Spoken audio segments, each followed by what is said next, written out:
Welcome back to the channel, squad. Ryan here. In today's video, we're taking a look at the MTW-308. For those of you who don't know, MTW stands for Modular Training Weapon. Let's get into it. First up, I want to talk about build quality.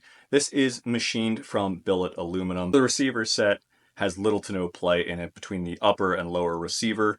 There's no slop, there's no wiggle. It fits together perfectly. I mean, you can barely see daylight through there. It is just...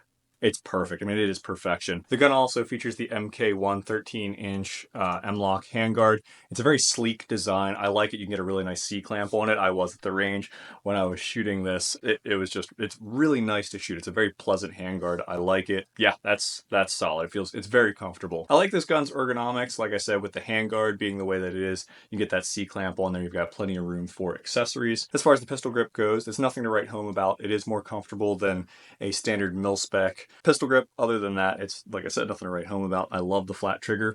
My follow-up shots are extremely fast, and it's just really comfortable. It doesn't matter where your finger is on that trigger. You're just going to know exactly where it needs to be. The selector switches configuration is a 2-position, so safe and semi.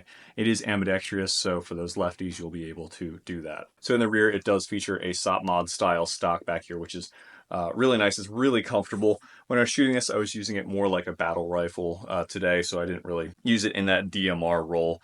It doesn't lack in the accuracy department by any means. I mean, this is a designated marksman's rifle. I just wanted to use it as a battle rifle. I was seeing extreme accuracy in terms of performance. The Hop-Up and Inferno Gen 2 that's in here, it was just absolutely ridiculous. Since we're talking about the Inferno Gen 2, your battery is going to go actually in the pistol grip, right in the bottom of the pistol grip. This cap comes off and it goes right in there. So that's where your battery is going to go for that. So performance-wise, I didn't have any issues with its performance. It definitely performed. Dust cover is really nice. It's got a spring-loaded dust cover, so that is going to go down. You can dial in your hop-up and then close it. Nothing's going to get in there. So that's freaking awesome. I didn't have any problems dialing the hop-up when I was at the range and I was shooting. I'd take a few shots, dial, and I mean, it was like micro adjustments, and I could actually see it like talking to me. It's like, okay, I'm going up, I'm going down. Like some guns you're cranking on them and trying to get that hop up dialed in, and this was just like I could just see like every micro adjustment. So really nice, really like that. The spring-loaded dust cover is kind of a pain in the butt though. It's like I was going to make adjustments holding the rifle. I had my line hooked up, and it would close on me occasionally. So that is kind of a gripe. I mean, beggars can't be choosers. I mean, everybody wanted the closable dust cover, and you got it, so it's not going to stay open, so just keep that in mind. Obviously, this gun isn't going to shine in a CQB environment. However, urban environment where you need that designated marksman rifle, this would be so much better than a bolt-action sniper. I would take this any day of the week in the city, ambush, or even in the woods in an element where you can engage targets at a longer distance. You're going to outshoot just about everybody when it comes to this, especially if you are playing that marksman role. This gun is going to give you the ability to kind of fine-tune, get to where you can just you'll be able to outshoot just about anyone if you do want to fill that role. Obviously, you'll have a minimum engagement distance, stuff like that, but you're not going to have a problem seeing targets and engaging targets before they can engage you with this gun. Just saying.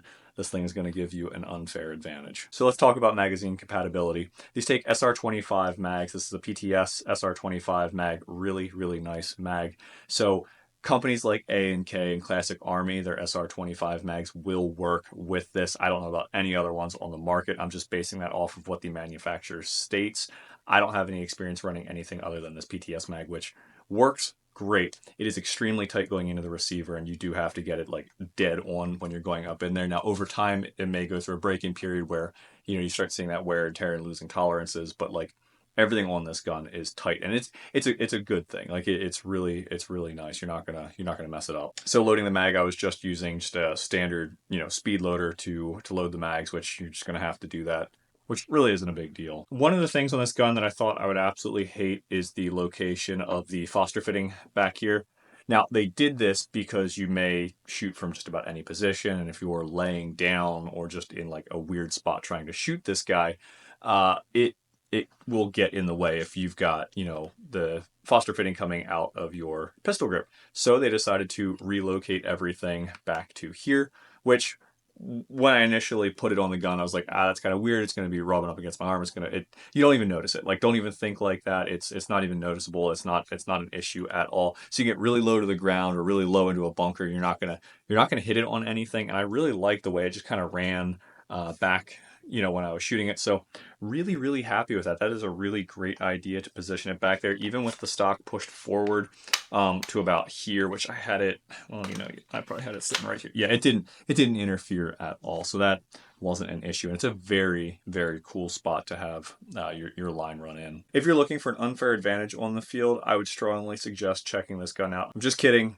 The gun doesn't make the player. However, this gun is going to make it a lot easier. Yeah, if you want to fill a sniper role or a designated marksman role, this gun is definitely going to do that. The consistency was just phenomenal. The trigger response was on point. I love the flat trigger. I've got a lot of stuff that I really like about it, obviously. I really don't have any cons. Like I said, I was looking for them, but these rifles just don't disappoint. If you're looking for your next DMR, I would strongly suggest the Wolverine MTW 308. Thank you so much for watching. Oh, and if you want to get one of these for yourself, head over to jackaltactical.com.